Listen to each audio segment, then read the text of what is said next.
Mga kababayan, kamusta po kayo? Si Kamanong po, inyong lingkod ay nagbabalik po muli. At tayo po ay magsama-sama magkomentuhan dito po sa Tambayang Makabayan. At sana po nasa maayos po kayong kalagayan. Magumpisa na po tayo. Komentuhan po natin ito pong pahayag. Ang pahayag po ng Senadora Camille Villar sa kanya pong mga kasamahan. At komentuhan po natin. Ito po ay pinag-uusapan na sa social media, mga kababayan. Basahin po natin ang pinag-uusapan na po sa social media.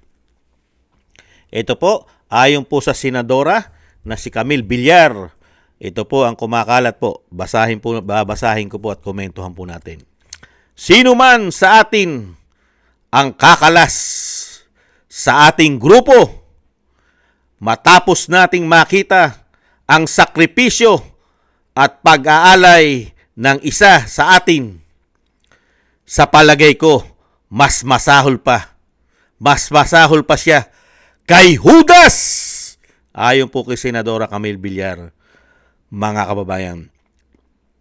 Sino man sa atin ang kakalas sa ating grupo matapos nating makita ang sakripisyo at pag-aalay ng isa sa atin, sa palagay ko, mas masahol pa siya kay Judas Iscariote, mga kababayan. Ayon po kay Senadora Camille Villar. Hindi po ba? Dahil nakita po natin ang sakripisyo na ginawa po ni Senator Bato de la Rosa. Nanganib po ang kanyang sarili, ang kanyang buhay. Muntik-muntik na po. Yung isang paa niya, malapit na po. Nasa hukay na. At yung isang paa niya, papunta ng ICC.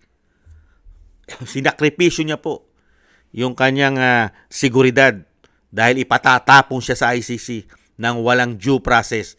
Dahil unang-una, wala siyang kaso na nililitis sa Pilipinas. At ang ating bansa ay nagpakatuta na sa banyaga kahit po walang jurisdiction sa atin at may sarili tayong sovereignty. Hindi po ba? Kaya dito mo, sa sinasabi ni Camille Villar, matetesting din naman natin si Villar. Dahil yung dalawang magkapatid na Villar, ginigipit din po yan ng gobyerno ngayon. Hindi po ba? Lalong-lalo ang kanilang mga negosyo. Hindi po ba? Isa sa ginigipit sa kanila yung kanilang prime water. Hindi po ba? At kinakasuhan na sila. Kaya nga po ang tanong natin, di po ba? Nagkakaroon po ng gapangan at may mga panggigipit daw di umano para po may bumaliktad dahil 11 na sila ngayon. 11 na. Dahil yung mga independent katulad ni Ejercito, si JB, at syempre po si Subiri ay lumipat na po sa minority. 11 na po sila.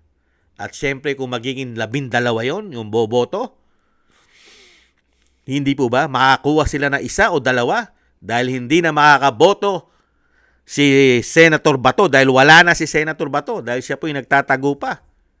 Hindi po ba? Malaking kabawasan. Kaya po ito pong sinasabi ni Camille Villar ay sana isa ka ron sa hindi maging Judas at ang iyong kapatid ay sana huwag kayong magpadala sa takot at panggigipit ng nakaupo ngayon na napakaraming issue ng korupsyon. Hindi po ba? Kaya, saka yung kaso naman, lilitisin yan. At makakarating yan hanggang Korte Suprema. At hindi naman kayo maghihirap, lalong-lalo ang magkapatid na Villar. Kahit tumagal na 10 taon ng kaso nila sa mga Villar, kaya po nila harapin yan dahil mga bilyonaryo kayo. Hindi po ba?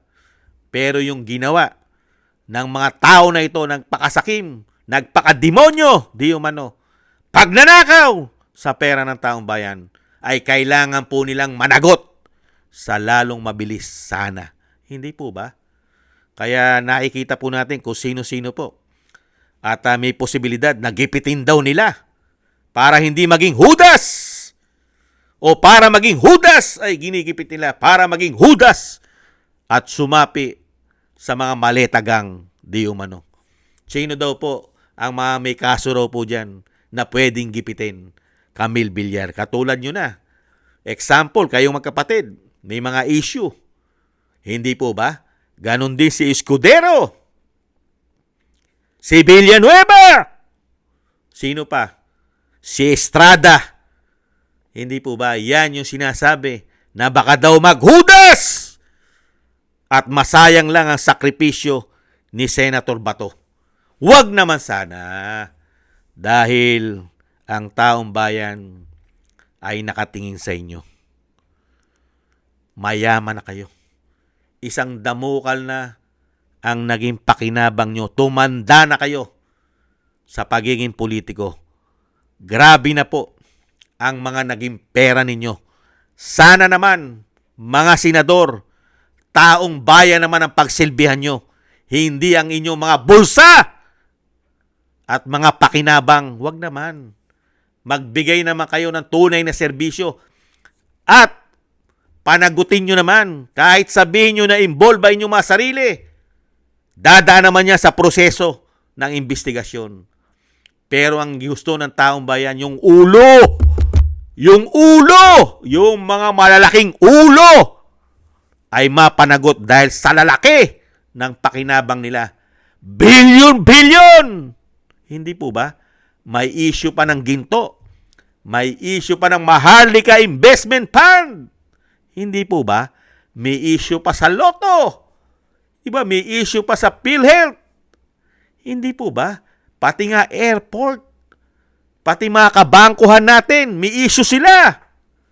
Napakarami na issue na kailangan talagang habulin at panagutin ang malalaking ulo ng isda o mga buhaya. Hindi po ba? Kaya po sana ito pong 13 na sinasabi ni Camille Villar na daig pa, masahol pa siya kay Judas kung siya'y magtataksil. Hindi po ba? Sana wala na po magtaksil dito po sa 13. Taong bayan na po.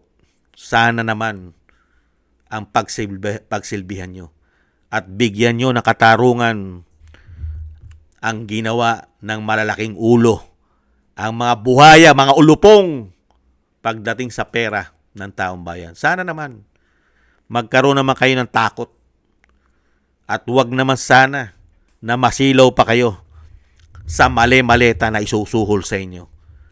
Hindi na po kayo mahirap. Sobra-sobra na po ang mga pera ninyo. Sana naman tumayo kayo, manindigan kayo para sa taong bayan at para sa kinabukasan ng mga darating na lahi, saling lahi nating mga Pilipino, na hindi tayo makubkob na mga tao na sakim sa pera at kapangyarihan at dalin tayo sa kumunoy at sila naman ay magpapasasa habang tayo nasa kumunoy. Huwag naman sana. Nakikiusap po kami, mga senador, 13 kayo. Huwag naman sana. Nakakalungkot lang po. 13. Baka may lumabas na Judas dyan. 13 yan. Huwag naman sana. Hindi po ba, mga kababayan? Kaya yan po, mga kababayan, ang komento po natin kay Camille Villar na sino man daw sa grupo nila ay sayang o nangihinayang siya sa sakripisyo ni Senator Bato de la Rosa. Kung mababaliwala lang ito. At maituturing daw po ayon sa kanya na mas masahol pa kay Judas pag nagtaksil ito, mga kababayan. At sama po natin sa ating po mga dasal at panalangin na wala po sana maghudas sa kanila, mga kababayan. At nang maumpisahan na po sa lalong madaling panahon ang ginawa po nilang kawalangian. Mabuksan na po sana muli at maimbestigahan sa Senado sa pangunguna po ng chairman kung sino man ay itatalaga nila. Pero mas gusto nga natin si Senator Marcoleta ang bumalik sa chairmanship ng Blue Ribbon Committee. Hindi po ba? Sana po makuha niya po yung Blue Ribbon Committee nang maipatawag na po lahat ang dapat ipatawag na wala pong kino-cover up. Hindi po ba? Maraming salamat, Senator o Senadora Camille Villar. Salamat at umaasa kami na hindi rin po kayo maghuhudas katulad ng inyong kapatid na si Mark Villar. Thank you po sa gusto po ng ating Tambayang Makabayan sa YouTube at TikTok. At ganun din po sa ating mga subscribers at patuloy nagsusubscribe. Thank you po sa inyo. Mabuhay po kayo. Shoutout po sa inyo lahat. At ganun din po sa ating mga kababayan nagko-comment, like, share, and subscribe. Mabuhay po kayo. Thank you po sa inyo. Shoutout po. At shoutout din po sa mga nagbibigay po ng tulong at biyaya. Shoutout po kay Eric Hershaw ng Canada, kay Annie Jo, Jem Aris sa United Arab Emirates, Baby Roman at Ate Isa ng Cagayan, at kay Tatay Nick ng Toronto, Canada, kay Mila Yi, Felipe Shapno ng Texas, USA, Jesus Valdepena, Rolando Guerrero, at kay Rolando Timbol ng Alberta, Canada, Ma'am LB at Sir Manny ng North Miami, Florida, USA, Frank Zamora ng California, USA, Mika Legaspi, Arthur Estraniero ng USA, at Melchorita Espinosa ng Orlando, Florida, USA, at Kingston ng Hong Kong. Maraming salamat po mga kabayan at shoutout po sa inyo lahat at ingat-ingat po kayo sa inyo po mga paggawa. At God bless po sa ating lahat. God bless po sa inyo lahat. Taste lang po tayo mga kabayan at samahan po natin ng maraming dasal at panalangin nang tayo po'y maingatan sa araw-araw. Maraming salamat po. Bye-bye!